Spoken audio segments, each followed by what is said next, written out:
കഥ തുടരുന്നു. അത് കണ്ട് ഉമയുടെ കണ്ണുകൾ നിറഞ്ഞു. ചികിത്സ ഫലിക്കുമെന്നും ബാലു പഴയപടിയാകുമെന്നും ഒരു ഡോക്ടറും ആശ നൽകിയിട്ടില്ല. എന്നിട്ടും അവൾ പ്രതീക്ഷയോടെ ശുശ്രൂഷയും ചികിത്സയും പ്രാർത്ഥനയും തുടരുന്നു. ഈ അവസ്ഥയിലുള്ള രോഗികളെ ചികിത്സിക്കുന്ന എല്ലാ കേന്ദ്രങ്ങളുമായും ബന്ധപ്പെട്ട് ഉപദേശം തേടുന്നു. ഉമയേക്കാൾ കുറഞ്ഞ സമയം കൊണ്ട് അപ്പു അച്ഛന് ആഹാരം നൽകി. പല്ല് ബ്രഷ് ചെയ്ത് വായ് കഴുകി ചുണ്ടുകളും മുഖവും ടവൽ കൊണ്ട് തുടച്ചു. ഓക്കെ അമ്മേ, ഞാൻ ഇനി പോയിക്കോട്ടെ. നീ ആഹാരം കഴിക്കുന്നില്ലേ? എനിക്ക് വിശക്കുന്നില്ല അമ്മേ. സത്യമാ പറയുന്നത്. എങ്കിൽ ഞാനും കഴിക്കുന്നില്ല. ഞാൻ കഴിച്ചാൽ അമ്മ കഴിക്കുമോ? ആ, ഉമ്മ മന്ദഹസിച്ചു. യാ. അവനൊരു പ്ലേറ്റിൽ ആഹാരം എടുത്തു. അല്പം അമ്മയ്ക്ക് കൊടുത്ത ശേഷം തിടുക്കത്തിൽ പ്ലേറ്റ് കാലിയാക്കി കഴുകി വെച്ചു. അപ്പുവിൻ്റെ ഉള്ളിലെ സങ്കടം അവൾക്കറിയാമായിരുന്നു. എങ്കിലും ആശ്വാസവാക്കൊന്നും ഉമ്മ പറഞ്ഞില്ല. രാത്രി അവൻ മിലിയെ മൊബൈലിൽ വിളിച്ചു. അവൾ കോൾ എടുത്തില്ല. പിന്നീട് അപ്പു ശല്യത്തിനും പോയില്ല. ഒരാഴ്ച കഴിഞ്ഞപ്പോൾ അമോൽ അവനെ അറിയിച്ചു. സോമു, ഇന്ന് മിലി സ്കൂളിൽ വരുന്നുണ്ട്. ചിലപ്പോൾ എസ്കോട്ടായി ആ ഇഡിയറ്റ് രോഹനും ഉണ്ടാവാൻ സാധ്യതയുണ്ട്. ഞാൻ അവളെ വിട്ടു അമോൽ. അവൾക്ക് അവളുടെ പാട്. അങ്ങനെ വിടാൻ പാടില്ല സോമു. അവളുടെ മുഖത്ത് ആസിഡ് ഒഴിക്കണം. നീ അങ്ങോട്ട് ചെന്ന് സ്നേഹിച്ചതല്ലോ ആ ബിച്ചിനെ. അവൾ നിന്നെ ട്രാപ്പിലാക്കിയതല്ലേ. എന്നിട്ട് മറ്റൊരുത്തിനെ കിട്ടിയപ്പം നിന്നെ വലിച്ചെറിഞ്ഞു. ഇത് വിട്ടുകൊടുക്കാൻ പാടില്ല Somu. Teach her a lesson. Acid ഒഴിക്കാനൊന്നും ഞാനില്ല അമോൽ. എൻ്റെ അമ്മയ്ക്ക് ഞാൻ മാത്രമേ ഉള്ളൂ. അച്ഛൻ ബോധമില്ലാതെ പെട്ടില്ല. ഞാൻ അത്തരത്തിൽ വല്ലതും ചെയ്താൽ എൻ്റെ അമ്മ സൂയിസൈഡ് ചെയ്യും. നീ ഒരു ആണല്ലേടാ. അമോൽ കാൽ കട്ട് ചെയ്തു. എങ്കിലും അകന്നു നിന്നെങ്കിലും മിലിയെ കാണാനുള്ള ആഗ്രഹം അപ്പുവിന് അടക്കാനായില്ല. അപ്പോൾ തന്നെ അവൻ സ്കൂളിലെത്തി. മിലി വന്നത് അവളുടെ പപ്പയുടെ കാറിലാണ്. ഒപ്പം പപ്പയും മമ്മിയും ഉണ്ടായിരുന്നു. നീല ജീൻസും ചുവന്ന നെക്ലെസ് ടീഷർട്ടുമായിരുന്നു വേഷം. ആ വേഷത്തിൽ മിലി ഒരു അപൂർവ സുന്ദരിയായിരുന്നു.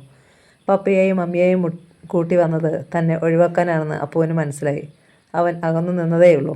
എന്നാൽ അമോലും റോഷനും മിലിയുടെ അരികിൽ ചെന്ന് എന്തൊക്കെയോ പറയുന്നുണ്ടായിരുന്നു. അവളും പുഞ്ചിരിയിൽ മറുപടി നൽകുന്നുണ്ട്. മിലിയുടെ മുഖത്ത് ആസിഡ് ഒഴിക്കണമെന്ന് പ്രേരിപ്പിച്ച സഹപാഠികളാണ് അവർ.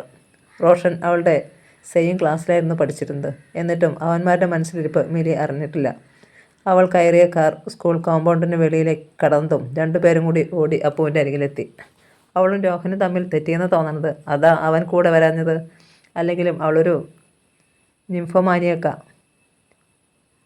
ഒരാഴ്ചയേ ഉള്ളൂ ഒരു ഫ്രണ്ട്ഷിപ്പ് നീയുമായ അവൾ കൂടുതൽ കാലം കഴിഞ്ഞത്. നീ ഒരു ഡോക്ടർ പാരൻസിൻ്റെ മോനും സുന്ദരകുട്ടവനും ആയതുകൊണ്ടാവും. ഈ രോഹൻ നിൻ്റെ അത്ര ചാമിങ്ങൊന്നുമല്ല. 21 വയസ്സുണ്ടെങ്കിലും നിൻ്റെ അത്ര സൈസുമല്ല. നിനക്ക് 15 ഉള്ളതെന്ന് ആരെങ്കിലും വിശ്വസിക്കുമോ? അമോൽ ചോദിച്ചു. കാര്യം കണ്ടിട്ടാവും രോഹൻ അവളെ വിട്ടത്, റോഷൻ പറഞ്ഞു. ഭയങ്കര പുളവനാ അവൻ. ഒരു ന്യൂൺ ഷോയ്ക്ക് അവരെ ഒരുമിച്ച് തിയേറ്ററിൽ കണ്ടിരുന്നു. ഇവനും മോശമൊന്നുമല്ലല്ലോ. ഒരു ദിവസം ഇവനും പോയിരുന്നു. റോഷൻ പ്ലീസ്, ഇനി ആ ടോപ്പിക്ക് വിട്. ഓ, ഇവൻ്റേത് പ്ലാറ്റോണിക് ലവാടാ. അമോൽ വായടച്ചു പിടിച്ച് കൂവി. അപ്പു പിണങ്ങി തിരിഞ്ഞു നടന്നു. അവൻ വീട്ടിൽ ചെല്ലുമ്പോൾ ഹാളിൽ ഒരു ഡോക്ടേഴ്സ് മീറ്റ് നടക്കുകയാണ്. അമ്മയുടെ സ്നേഹിതയായ ഡോക്ടർ നിത വിനു അടക്കം 4-5 വനിതാ ഡോക്ടർമാരുണ്ട്. അച്ഛനെ കാണാൻ വന്നതാവും ഡോക്ടർ സംഘമെന്നാണ് ആദ്യം വിചാരിച്ചത്. സംസാരത്തിൽ നിന്നാണ് മനസ്സിലായത് അവർ അമ്മയെ ഉപദേശിക്കുകയാണെന്ന്.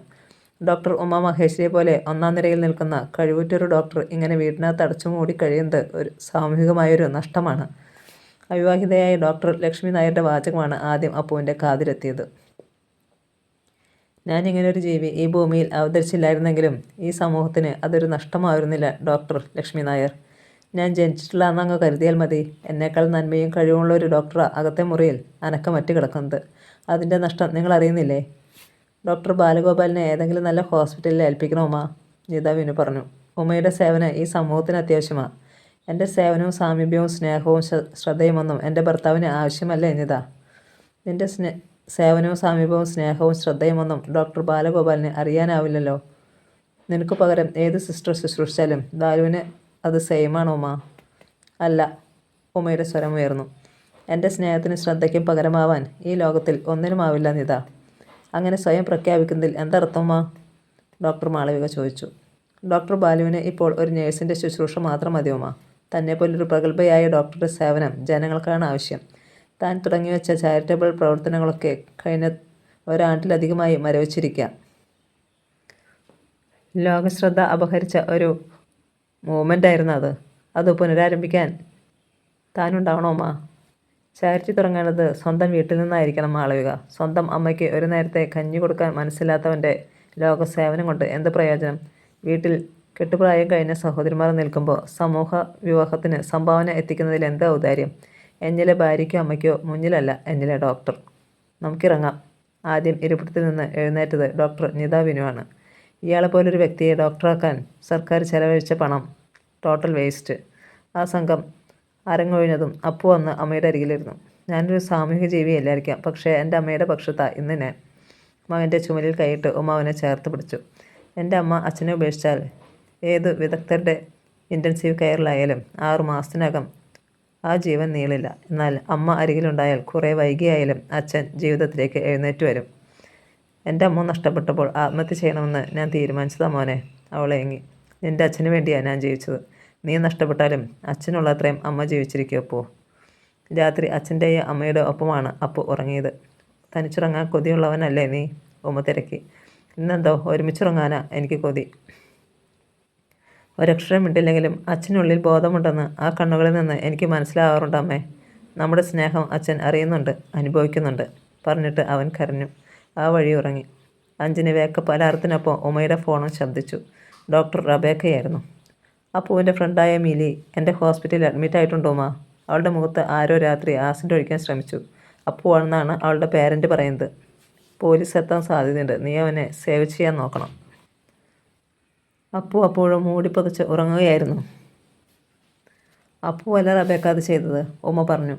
അവൻ ഞങ്ങളോടൊപ്പമാ രാത്രി ഉറങ്ങിയത്, ഞങ്ങൾ കിടക്കുന്ന മുറിയിൽ. ഇപ്പോഴും അവൻ ഉണർന്നിട്ടില്ല റബേക്ക. ആ സംഭാഷണം കേട്ട് അപ്പു ഉണർന്നു. കണ്ണ് തിരുമ്മി എഴുന്നേറ്റു.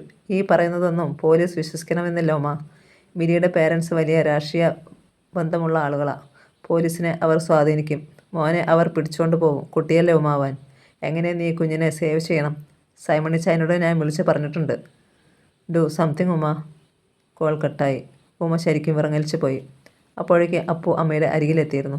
കരഞ്ഞുകൊണ്ടാണ് ഉമ്മ കാര്യം പറഞ്ഞത്. അവൻ്റെ മുഖത്ത് പരിഭ്രമം നിറഞ്ഞു. ഞാൻ നിരപരാധിയാണെന്ന് അമ്മയ്ക്കെങ്കിലും അറിയില്ലേ? ആ കുട്ടിയുടെ ഫാമിലി രാഷ്ട്രീയ സ്വാധീനമുള്ളവരാണെന്ന് റബേക്ക പറയുന്നത്. പോലീസ് എത്താൻ സാധ്യതയുണ്ടെന്ന്. ഞാൻ ആരെങ്കിലുമൊക്കെ ഒന്ന് വിളിക്കട്ടെ? മോൻ വിഷമിക്കണ്ട. നീ നിരപരാധിയാണെന്ന് നമുക്ക് പ്രൂവ് ചെയ്യാൻ കഴിയുമല്ലോ. ഫോണിലെ കോൺടാക്ട്സ് പരിശോധിക്കാൻ തുടങ്ങി അവൾ. അച്ഛനും അമ്മയും പിണങ്ങിപ്പോയ ശേഷം 1 വർഷത്തിലധികമായി ഫോൺ ബന്ധം പോലുമില്ല. ഈ നിർണായക നിമിഷത്തിൽ ആശ്രയം ചോദിക്കുമ്പോൾ അമ്മയിൽ നിന്ന് കുത്തുവാക്കുകളുണ്ടാവാം. അതുകൊണ്ട് ആ നമ്പർ ഉമ്മ ഉപേക്ഷിച്ചു. നിത വിനു അടക്കം ജനസ്വാധീനമുള്ള വ്യക്തികളും അകൽച്ചയിലായിരിക്കുന്നു. ബാലു ശയ്യാവിലാമ്പയായ ശേഷം വീട്ടിൽ ഒതുങ്ങിക്കൂടിയത് തന്നെ വല്ലാതെ ഒറ്റപ്പെടുത്തി കളഞ്ഞുവെന്ന് അവൾക്ക് ബോധ്യമായി. ബന്ധുക്കളായ ചില പോലീസ് ഓഫീസേഴ്സിൻ്റെ നമ്പേഴ്സ് പരീക്ഷിച്ചു. അത് രാവിലെ ആയതുകൊണ്ടാവാം ആരും കാളെടുത്തില്ല. അപ്പോഴാണ് സൈമനട്ടൻ ഇങ്ങോട്ട് വിളിച്ചത്. ഉമ്മ ഒട്ടും വിഷമിക്കേണ്ട, ഞാൻ അങ്ങോട്ട് വന്നുകൊണ്ടിരിക്കുകയാണ്. താമസിയാതെ റബേക്കയും വരും. ആസിഡ് എറിഞ്ഞയാളുടെ ഉന്നം പിഴച്ചുകൊണ്ട് ആ കുട്ടിയുടെ കൈത്തണ്ടയിലോ മറ്റോ ആണ് അല്പം വീണത്. മുഖമേതായാലും രക്ഷപ്പെട്ടു. അപ്പുവിനെതിരെ സംസാരിച്ചത് മിലി ആയതുകൊണ്ടാണ് പേരൻസ് ആദ്യമൊന്നു ക്ഷോഭിച്ചത്. 15കാരനായ അപ്പുവിന് 2 വലിയ നായ്ക്കളുള്ള ആ വീടിൻ്റെ ഉയരമുള്ള മതിലോ കേറ്റോ ചാടി കൃത്യം ചെയ്യാനാവില്ലെന്ന് ഇപ്പോൾ അവർക്ക് ബോധ്യം വന്നിട്ടുണ്ടെന്ന് തോന്നുന്നു. പോലീസ് വന്നാലും ചോദ്യം ചെയ്യുകയുള്ളൂ. കസ്റ്റഡി എടുക്കുമെന്നൊന്നും പേടിക്കേണ്ട. ഉമ്മയെക്കുറിച്ചാണെങ്കിൽ മിലിയുടെ മമ്മിക്ക് വലിയ മതിപ്പുമാണ്. Thank you സൈമനേട്ടാ. അവളിടയിൽ കയറി. ഞാൻ അപ്പുവിനെ ഒന്ന് സമാധാനിപ്പിക്കട്ടെ. അവനാകെ ഭയന്നിരിക്കുകയാണെന്ന് തോന്നുന്നു. ഓക്കെ ഉമ്മ, ഞാൻ ദാ എത്തിക്കഴിഞ്ഞു. സൈമൺ കോൾ മുറിച്ചത് ഉമ്മ ചുറ്റും കണ്ണോടിച്ചു. അപ്പു മുറിയിലുണ്ടായിരുന്നില്ല. മോനു അപ്പൂട്ടാ, അവൾ വിളിച്ചു. പിന്നെ ഓരോ മുറിയിലും ടോയ്ലറ്റുകളും ഓടി നടന്ന് പരിശോധിച്ചു. എങ്ങും അവനുണ്ടായിരുന്നില്ല. ഫ്രണ്ട് ഡോർ തുറന്ന് അപ്പുവിൻ്റെ സൈക്കിൾ പോർച്ചിട്ടുണ്ടോ എന്ന് ഉമ്മ നോക്കി. സൈക്കിളും കാണാഞ്ഞതോടെ അവളുടെ നെഞ്ച് പിടഞ്ഞു. സിറ്റൗട്ടിൽ നിന്ന് ഉമ്മ ഉറക്കെ കരഞ്ഞു. മോനെ അപ്പോ. ആ കരച്ചിൽ കേട്ട് മുകളിലെ നിലയിൽ താമസിക്കുന്ന എഞ്ചിനീയർ അശോകലാലിൻ്റെ മകൻ സാനന്ദ് പുറത്തെ സ്റ്റെയർകേസ് വഴി ഓടിയിറങ്ങി അവളുടെ മുന്നിലെത്തി. എന്താവും ആൻറ്റി, എന്തിനാ കരയുന്നേ? സോമു ഇപ്പോൾ സൈക്കിളിൽ എങ്ങോട്ടോ പോകുന്നത് കണ്ടല്ലോ. എങ്ങോട്ടാണെന്ന് ഞാൻ ചോദിച്ചിട്ട് അവൻ ശ്രദ്ധിച്ചതേയില്ല. സൈക്കിളിൽ പാഞ്ഞു പോവുകയായിരുന്നു. എന്താ ആൻറ്റി, അവൻ വഴക്കിട്ട് പോയതാണോ? വഴക്കിട്ടല്ല സോനു. ഉമ്മയ്ക്ക് സങ്കടം അടക്കാനായില്ല. അവന് സ്കൂളിൽ ഒരു ഗേൾ ഫ്രണ്ട് ഉണ്ടായിരുന്നു, മിലി. എനിക്കറിയാം ആൻറ്റി, സാനന്ദ് വിശദമാക്കി. അതൊരു നല്ല ഫ്രണ്ട്ഷിപ്പൊന്നുമല്ല. അവളൊരു കൊക്കറ്റ് ടൈപ്പ് പെണ്ണ. അപ്പുവിനെ അവൾ ട്രാപ്പിലാക്കിയതാ. ഈയിടെയായി അവർ തമ്മിൽ തെറ്റി. എല്ലാം എനിക്കറിയാം. ഇന്നലെ രാത്രി അവളുടെ ദേഹത്ത് ആരോ ആസിഡ് ഒഴിച്ചു. ഇപ്പം അവൾ ആശുപത്രിയിലാണ്. അപ്പുവാണത് ചെയ്തതെന്ന് അവൾ പോലീസിൽ പറഞ്ഞിരിക്കുന്നു. അതറിഞ്ഞ അപ്പു പോയത്. ആരെങ്കിലും അവളുടെ ദേഹത്ത് ആസിഡ് ഒഴിച്ചിട്ടുണ്ടെങ്കിൽ അത് മറ്റാരെങ്കിലും ആകും. അപ്പു ചെറിയ കുട്ടിയല്ലേ. പ്രേമം നടിച്ച് ആൺകുട്ടികളെ പുറകെ നടത്തി ഒടുവിൽ ടോട്ടൽ റിലേഷനും കട്ട് ചെയ്യുന്നത് അവളുടെ ഒരു ഹോബിയാണ്. അപ്പുവിന് മുമ്പും പിമ്പും അവൾക്ക് ധാരാളം ഫ്രണ്ട്സ് ഉണ്ടായിരുന്നു. 20ഉം 22ഉം വയസ്സുള്ളവർ. അവരിൽ ആരെങ്കിലും ആവും അത് ചെയ്തിട്ടുണ്ടാവുക. അല്ലെങ്കിലും ഇന്നലെ രാത്രി അവൻ എൻ്റെയും അവൻ്റെ അച്ഛൻ്റെയും മുറിയിലാണ് ഉറങ്ങിയത്.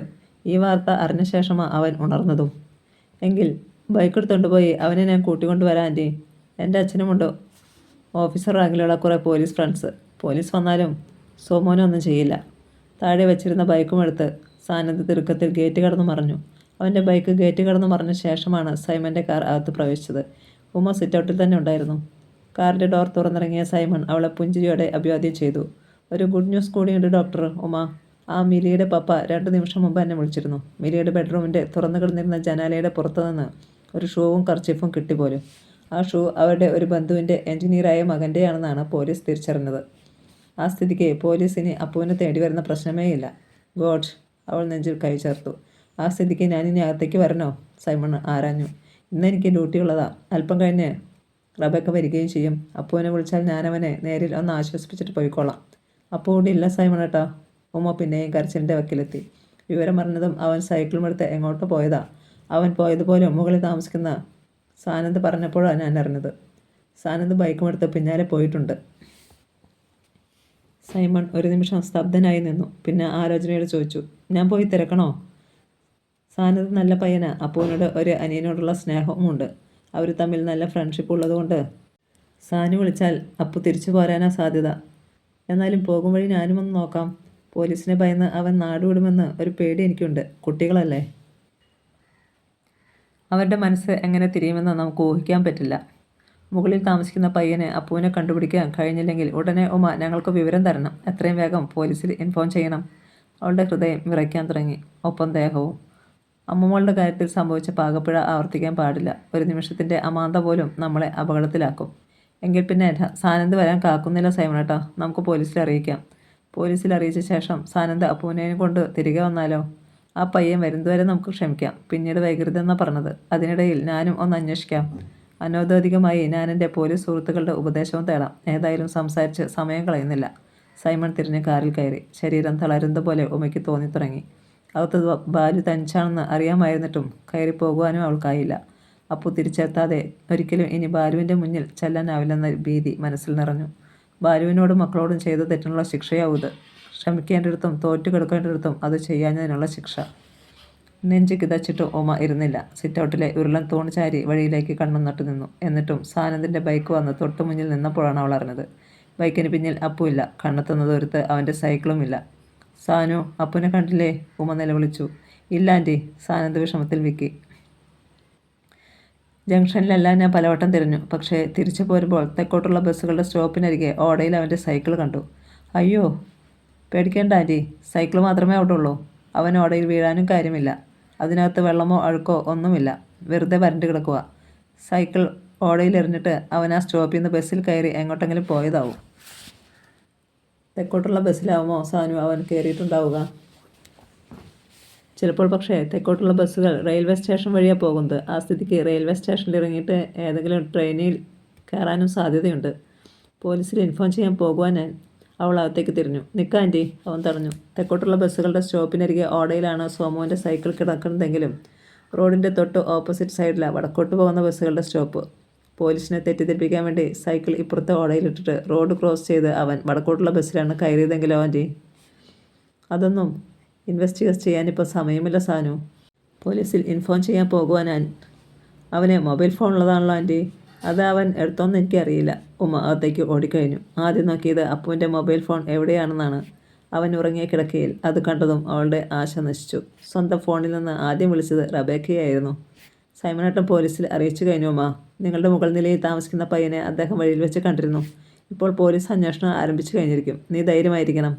എനിക്കിനി എന്തിനാ റബേക്ക ആ ധൈര്യം? എനിക്കുണ്ടായിരുന്നതെല്ലാം നഷ്ടപ്പെട്ടില്ലേ? നിന്റെ നഷ്ടം എനിക്കറിയാം മോളെ. പക്ഷേ അപ്പുവിനെ നിനക്ക് നഷ്ടപ്പെടില്ല. അവനെയെങ്കിലും നിൻ്റെ കയ്യിൽ തിരിച്ചേൽപ്പിക്കാൻ ഞാൻ ശ്രമിക്കും. അതിപ്പോൾ എനിക്ക് എൻ്റെ ഉത്തരവാദിത്തമായി തോന്നുന്നു ഉമ. ഒരിക്കൽ നിന്നെയും ബാലുവിനെയും നിങ്ങളുടെ മക്കളെയും ഒരുമിച്ച് കാണുമ്പോൾ എൻ്റെ ഉള്ളിൻ്റെ ഉള്ളിൽ അസൂയ പൊടിയുമായിരുന്നു. ജീവനുപരി പരസ്പരം സ്നേഹിക്കുന്ന ദമ്പതികളായ ഞാനും സൈമണാച്ചേനും. പക്ഷേ ഞങ്ങൾക്ക് താലോലിക്കാൻ ഒരു കുഞ്ഞിനെ ദൈവം തന്നില്ല. ദത്തെടുക്കുന്നതിനോട് സൈമണ യോജിപ്പില്ലായിരുന്നു. കർത്താവ് നിഷേധിച്ച സന്തോഷം നമുക്ക് വേണ്ടെന്നായിരുന്നു ആ തീരുമാനം. കുഴപ്പം എൻ്റേതാണെന്ന് അറിയാമല്ലോ. എൻ്റെ സൈമണി ചായ മാത്രം മതിയെന്ന് ഞാനും തീരുമാനിച്ചു. നിൻ്റെ സ്ഥിതി അതല്ലല്ലോ ഉമ്മ. ദൈവം നിനക്കെല്ലാം കൈനിറയെ തന്നു. തന്നതിൻ്റെ വില അറിയാഞ്ഞതാ റബേക്ക എൻ്റെ തെറ്റ്. ഞാൻ ഏതായാലും എൻ്റെ ചില ബന്ധുക്കളായ പോലീസ് ഓഫീസേഴ്സിനെ കൂടി വിളിക്കട്ടെ. അത് കഴിഞ്ഞ് അങ്ങോട്ട് തിരിച്ചു വിളിക്കാം. ഓക്കെ ഉമ്മ. ധൈര്യം കൈവിടരുതെന്ന് ഒരിക്കൽ കൂടി ഞാൻ നിൻ്റെ അടുത്ത് പറയുന്നില്ല. നീ സമയം കളയണ്ട. വിളിക്കേണ്ടവരെല്ലാം വിളിച്ചോളൂ. വിളിക്കാൻ ആഗ്രഹിച്ച 4 പേരിൽ 2 പേരെയേ ഉമ്മയ്ക്ക് ഫോണിൽ കിട്ടിയുള്ളൂ. 2 പേരും സഹായ വാഗ്ദാനം നൽകി. അമ്മുവിൻ്റെ കാര്യത്തിലും ഇവരുടെ വാഗ്ദാനം ഉണ്ടായിരുന്നതാണ്. രാത്രി 10 മണി കഴിഞ്ഞാണ് അവൾ പിന്നീട് റബേക്കയെ വിളിച്ചത്. ഒരു വിവരവുമില്ല ഇല്ലേ ഉമ്മ? ഇല്ല റബേക്ക, ഞാനത് പ്രതീക്ഷിച്ചുമില്ല. എൻ്റെ കുട്ടികൾ എന്നിൽ നിന്ന് ഓടി ഒളിക്കുന്നതാണ്, അല്ലാതെ അവരെ ആരും കൊണ്ടുപോകുന്നതല്ല. പ്രകൃതി എന്നോട് പക തീർക്കുകയാണ് റബേക്ക. നീ അച്ഛനെയും അമ്മയെയും വിളിച്ചോ ഉമ്മ? ഇല്ല. അച്ഛൻ്റെ സ്വരത്തിൽ കുറേ കാലമായി എന്ന നിസ്സഹായത മാത്രമാണ്. അമ്മയുടെ സ്വരത്തിൽ കുറ്റപ്പെടുത്തലും. എനിക്കത് രണ്ടും ആവശ്യമില്ല. ബാലു എങ്ങനെ? അങ്ങനെ തന്നെ. ഞാനൊരിക്കലും ആത്മഹത്യ ചെയ്യില്ല റബേക്ക. ഏത് സമയത്തും എന്നെ ഭരിക്കുന്നത് ആ ഒരു ചിന്തയാണെങ്കിലും എല്ലാം ശരിയാകുമെന്ന് എനിക്ക് പ്രതീക്ഷയുണ്ട് ഉമ്മ. നീ അത് പരിഹസിച്ച് തള്ളിയാലും. ഉമ്മ മറുപടിയൊന്നും പറഞ്ഞില്ല. എങ്കിൽ ഫോൺ കട്ട് ചെയ്തോ മോളെ. രാവിലെ ഞാൻ നിന്നെ വിളിക്കാം. കാൾ കട്ട് ചെയ്തിട്ട് അവൾ ബാലുവിൻ്റെ അരികിൽ ചെന്ന് കിടന്നു. ഉറങ്ങാനാവുമെന്ന് വിചാരിച്ചില്ലെങ്കിലും അറിയാതെ ഉറങ്ങിപ്പോയി ഉമ്മ. സ്വപ്നത്തിൽ അവൾ അപ്പുവിനെ കണ്ടു. ചെറിയ കുട്ടിയായ അപ്പു. മയക്കത്തിൽ അവൻ അമ്മയെ കെട്ടിപ്പിടിക്കുന്നു. ഉണർന്നപ്പോൾ മോൻ അരികിലുണ്ട് എന്ന് ഉമ്മ തപ്പി നോക്കി. പിന്നീട് ശബ്ദമില്ലാതെ കരഞ്ഞു. ഒരാഴ്ച കഴിഞ്ഞിട്ടും മകനെക്കുറിച്ചുള്ള യാതൊരു വിവരവും അവൾക്ക് ലഭിച്ചില്ല. അതിനിടയിൽ അപരിചിതമായ ഒരു നമ്പറിൽ നിന്ന് ഉമ്മയുടെ ഫോണിലേക്ക് 4-5 മിസ്ഡ് കോളുകൾ എത്തി. അപ്പുവാണോ എന്ന പ്രതീക്ഷയിലാണ് അവൾ തിരിച്ചു വിളിച്ചത്. ഉമ്മ, ഇത് ഞാനാണ്, നിൻ്റെ ഏട്ടൻ. ഏട്ടനോ? പരിചിതമായ ശബ്ദമായിട്ടും ഉമ്മയ്ക്ക് തിരിച്ചറിയാനായില്ല. എനിക്ക് സഹോദരങ്ങളായി ആരുമില്ലല്ലോ. കുറച്ചു കാലം നിനക്ക് ഞാൻ സ്വന്തം ഏട്ടൻ തന്നെയായിരുന്നു. ആ ബന്ധം തകർത്തത് ഞാനാണ്. എൻ്റെ മനസ്സിലെ സ്വാർത്ഥത. പിന്നീടാണ് എല്ലാം ഞാൻ തിരിച്ചറിഞ്ഞത്, എൻ്റെ തെറ്റ് ബോധ്യമായതും. പൊടുന്നനെ ആ സ്വരം അവൾക്ക് വ്യക്തമായി. അമ്മയുടെ വളർത്തുമകനായ താരനാഥൻ. എവിടെയാണ് ഇപ്പോൾ താരേട്ടൻ? ചെന്നൈയിൽ. തമിഴിലെ ഒരു സിനിമ നടനാണ്. ഞാനിപ്പോൾ വിളിച്ചത് അമ്മുവിനെ കുറിച്ച് അറിയാനാണ്. അവളിപ്പോൾ നിന്നോടൊപ്പമില്ലേ ഉമ്മ? ഉമ്മയുടെ കണ്ണു നിറഞ്ഞു, നെഞ്ചു പിടഞ്ഞു. എൻ്റെ അമ്മു. അവൾ വിങ്ങിക്കരഞ്ഞു. എൻ്റെ കുട്ടി ഇപ്പോൾ എൻ്റെ ഒപ്പമില്ല താരേട്ടാ. താൻ ഏറ്റവും കൂടുതൽ വെറുക്കുന്ന വ്യക്തിയായിട്ടും നിസ്സഹായതയിൽ ഉമ്മ അയാൾക്ക് മുന്നിൽ താണു. തൻ്റെ അമ്മുവിനെ ഈ മനുഷ്യൻ എവിടെയെങ്കിലും വെച്ച് കണ്ടിരിക്കുമോ എന്ന പ്രതീക്ഷയും അവളുടെ ഉള്ളിൽ നാമ്പെടുത്തു. അതുകൊണ്ടാണോ അവളിപ്പോൾ നിന്നോടൊപ്പമില്ലേ എന്ന് ചോദിച്ചത്? എൻ്റെ കുഞ്ഞിനെ എവിടെയെങ്കിലും വെച്ച് താരേട്ട കണ്ടുവോ? എങ്കിൽ ആദ്യമേ അതെൻ്റെ അടുത്ത് പറയണേ താരേട്ട, പ്ലീസ്. അവൾ ജീവനോടെ ഉണ്ടെന്നെങ്കിലും അറിഞ്ഞാൽ മതി എനിക്ക്. അതോടെ മറുപുറത്തെ ശബ്ദത്തിന് പതർച്ച വന്നു. അയ്യേ, ഞാൻ പറഞ്ഞതിന് അങ്ങനെയൊരു അർത്ഥമൊന്നും ഇല്ലായിരുന്നല്ലോ ഉമ്മ. അതെങ്ങനെ? എൻ്റെ മോൾ എന്നോടൊപ്പമില്ലേ എന്ന് ചോദിച്ചതിൻ്റെ അർത്ഥം അപ്പോൾ മറ്റെന്താ? എൻ്റെ കുട്ടി എൻ്റെ ഒപ്പമില്ലെന്ന് താരട്ട എങ്ങനെയാ അറിഞ്ഞത്? അത് താരനാഥൻ്റെ തൊണ്ട വിറച്ചു. കുറച്ച് നാൾ മുമ്പ് ഞാൻ അമ്മയെയും അച്ഛനെയും വിളിച്ചപ്പോൾ അമ്മയെ പറഞ്ഞത് 1 വർഷം മുമ്പ് സ്കൂളിൽ നിന്ന് അമ്മുവിനെ കാണാതായെന്ന്.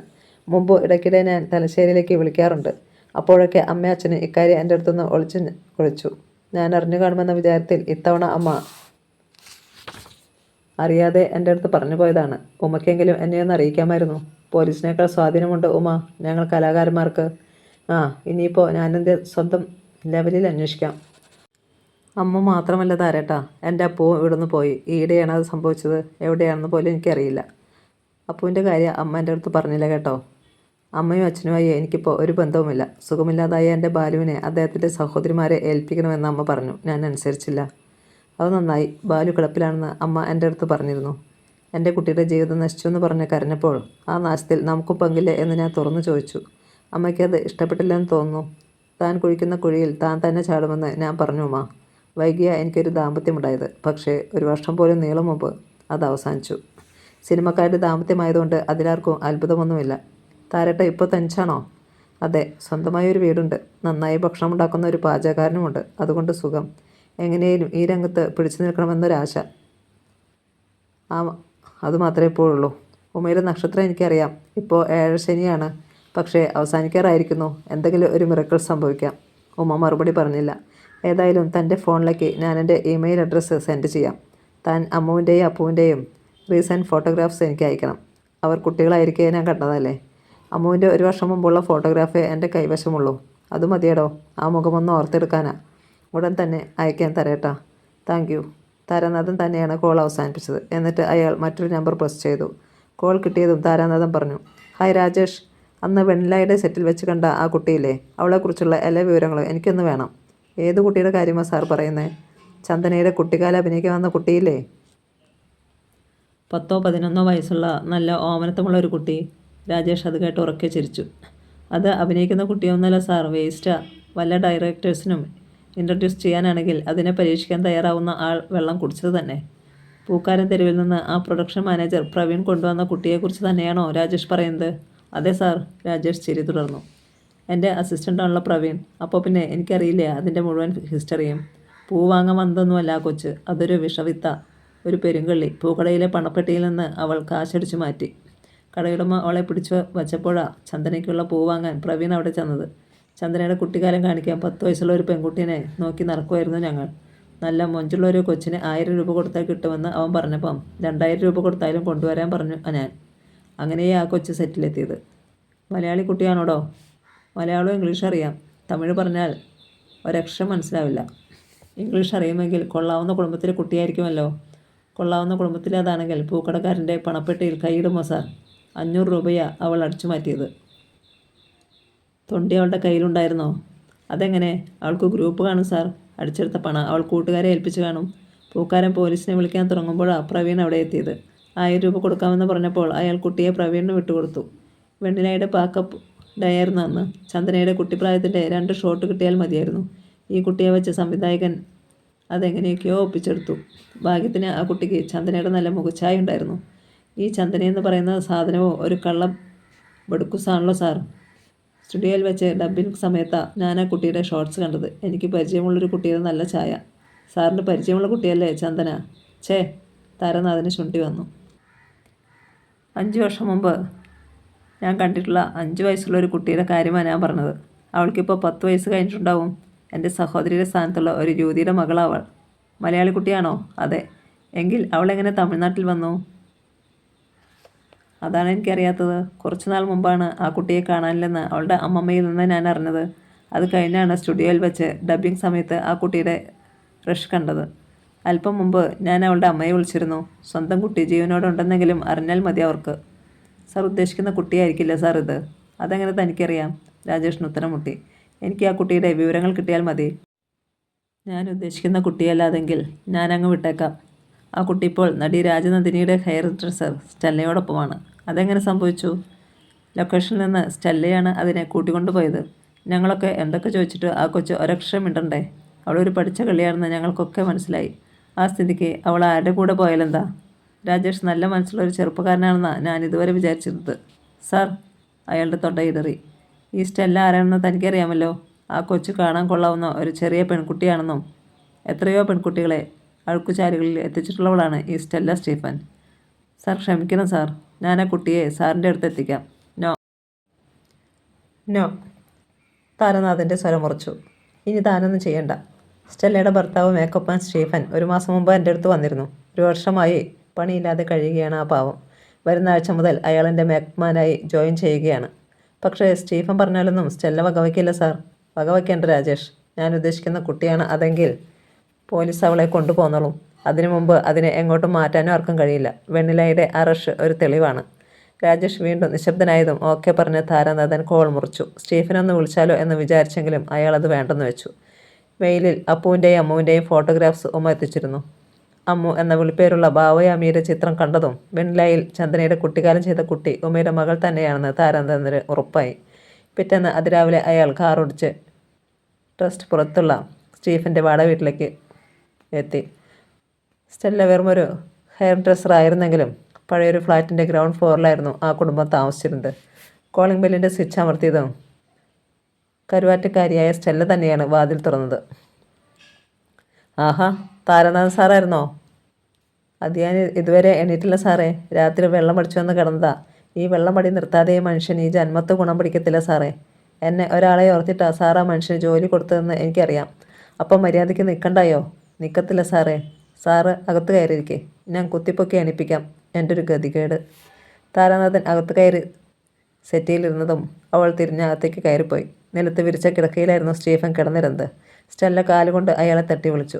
ദേ, താരനാഥൻ സാറ് അന്വേഷിച്ച് വന്നിട്ടുണ്ട്. ഇന്ന് ഷൂട്ടിംഗ് ഉണ്ടാവും, അതാ. എണീറ്റ് ചെന്നാട്ടെ. ഉള്ള കഞ്ഞിലെ പാറ്റ ചാടിക്കണ്ട.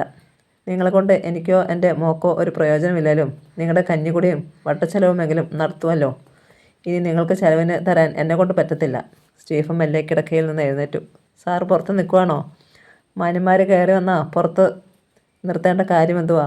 അകത്ത് സെറ്റിയിലിരിക്കുന്നുണ്ട്. ഞാനൊരു കപ്പ് ചായ എടുത്തുകൊണ്ട് വരാം. സെറ്റിയിലിരുന്നിരുന്ന താരനാഥൻ്റെ ശ്രദ്ധ അകത്തു നിന്ന് കേട്ട അവ്യക്തമായ സംഭാഷണ ശകലങ്ങളായിരുന്നു. അതിനിടയിൽ 10 വയസ്സ് കഴിഞ്ഞ ഒരു പെൺകുഞ്ഞിൻ്റെ ഒച്ചയുണ്ടോ എന്ന് അയാൾ കാതോർത്തത്. അമ്മു അകത്തുള്ളതായി താരാനാഥിന് അനുഭവപ്പെട്ടതേയില്ല. അപ്പോഴേക്കും മുഖം കഴുകിത്തെറിച്ച് വേഷം മാറി സ്റ്റീഫൻ ആ മുന്നിലെത്തി. സാറെന്തിനാ ഇങ്ങോട്ട് വന്നേ? ഒന്ന് ഫോൺ ചെയ്തിരുന്നാൽ ഞാൻ അങ്ങോട്ട് വരുമായിരുന്നല്ലോ. തന്നെ കാണാനല്ല സ്റ്റീഫനാ വന്നത്. വെണ്ണിലായിൽ അഭിനയിച്ച ആ 10 വയസ്സുകാരി കുട്ടി ഇവിടെ ഉണ്ടെന്ന് രാജേഷ് പറഞ്ഞു. അതിനൊന്ന് കാണാനാ? അയ്യോ, ആ കൊച്ച് അഭിനയിക്കത്തൊന്നുമില്ല സാറേ. ചായക്കപ്പുമായി മുറിയിലേക്ക് വന്ന സ്റ്റെല്ല പറഞ്ഞു. കാർത്തികേയൻ സാറ് അന്ന് അതിനെക്കൊണ്ട് എത്ര വിഷമിച്ചാണെന്നോ 2 ഷോട്ട് എടുത്തേ. അത് കഴിഞ്ഞതും ഇനി ഈ ജന്തുവിനെ എൻ്റെ കൺവെട്ടത്ത് കാണരുതെന്ന് തമിഴിൽ അലറി.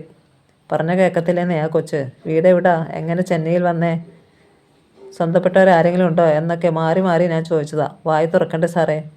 ഇനി ഊമയെങ്ങനെയാണോ? സ്റ്റീഫൻ മൂക്കത്ത് വിരൽ ചേർത്തു. പിന്നെ ഊമ അഹങ്കാരമോ സാറേ? ഇതൊക്കെ വലുതായി വന്ന മനുഷ്യനെ വച്ചേക്കത്തില്ല. ആഹാരത്തിന് മുട്ടില്ലാത്ത ഏതോ കുടുംബത്തിൽ നിന്നാണ് വരുന്നതെന്നറിയാം. ചോറ് എല്ലിൻ്റെ ഇടയിൽ കുത്തിയിട്ടാവും വീട്ടിൽ ഇറങ്ങിപ്പോന്നേ. കാപ്പി വേണോ ചോറ് വേണോ എന്നൊക്കെ ചോദിച്ചാൽ മറുപടി പറയും. മുറി അടിച്ചൊതുക്കാൻ പറഞ്ഞാൽ മടി കൂടാതെ ചെയ്യും. കറിക്ക് നുറുക്കാൻ പറഞ്ഞാൽ എങ്ങനെ വേണം വെച്ചെന്ന് ചോദിച്ചിട്ട് പറയണ പാട്ടിൽ നുറുക്കും. പേരെന്തുവാന്ന് ചോദിച്ചാൽ മിണ്ടത്തില്ല. ഇഞ്ചവടി വെട്ടി തല്ലണ്ടായി അതിനെ. സ്റ്റെല്ല മുഖം വെട്ടി തിരിച്ചു. ബാംഗ്ലൂരിൽ നിന്ന് ഞങ്ങളുടെ മോള് വിളിച്ചപ്പം ഈ കൊച്ചിനെ ഇവിടുന്ന് പറഞ്ഞേക്കാൻ പറഞ്ഞ് വഴക്കിട്ടിരുന്നേ, സ്റ്റീഫൻ അറിയിച്ചു. സ്റ്റെല്ല പക്ഷേ വിടുകയല്ല. കാണാൻ കൊള്ളാവുന്ന പെങ്കൊച്ചുങ്ങളോട് അവൾക്ക് വലിയ കാര്യമാണ്. സിനിമാ ഫീൽഡല്ലേ സാറേ, ആളുകൾ ഓരോന്നൊക്കെ പറയുമെന്നേ. 18 വയസ്സ് തികഞ്ഞപ്പോൾ തന്നെ ഞങ്ങളുടെ സ്വന്തം മോളെ കെട്ടിച്ചയച്ചത് അതുകൊണ്ടല്ലേ. അവൾക്കാണെങ്കിൽ വലിയ അയ്യോ പാവത്തവ. കാണാൻ കൊള്ളുന്ന പെങ്കൊച്ചുങ്ങൾ തെരുവിൽ കൂടെ അലഞ്ഞാ നശിച്ചു പോകത്തില്ലേ സാറേ? സ്റ്റെല്ല ചോദിച്ചു. ഇതാണേ ചന്തം തികഞ്ഞൊരു കൊച്ച്. അഭിനയിക്കുവാണെങ്കിൽ ചാൻസ് വാങ്ങിക്കൊടുക്കാമെന്ന് ഞാൻ പറഞ്ഞു. അവൾക്ക് പക്ഷേ കഴിവില്ല. പരുന്തുംകാലയിൽ പോകാനുള്ളതങ്ങൾ നമ്മൾ പറഞ്ഞാൽ നിൽക്കുമോ? ആ കുട്ടിയെ ഒന്ന് കാണാനാണ് ഞാൻ വന്നേ. താരാനാഥൻ അത് പറഞ്ഞപ്പോൾ സ്റ്റെല്ല ഒന്ന് നടുങ്ങി. അമ്പരപ്പിൽ സ്റ്റീഫനെ നോക്കി. പിന്നെ കൈമലർത്തിക്കൊണ്ട് അറിയിച്ചു. ഞാൻ പറഞ്ഞില്ലോ സാറേ, അത് അഭിനയിക്കത്തില്ലെന്ന്. പറഞ്ഞ കേൾക്കത്ത് പോലുമില്ലെന്ന്. അഭിനയിപ്പിക്കാനല്ല സ്റ്റെല്ല എനിക്ക്, എൻ്റെ മകളായിട്ട് വളർത്താനാ. അത് കൊള്ളാമല്ലോ. സ്റ്റെല്ല ചിരിച്ചു.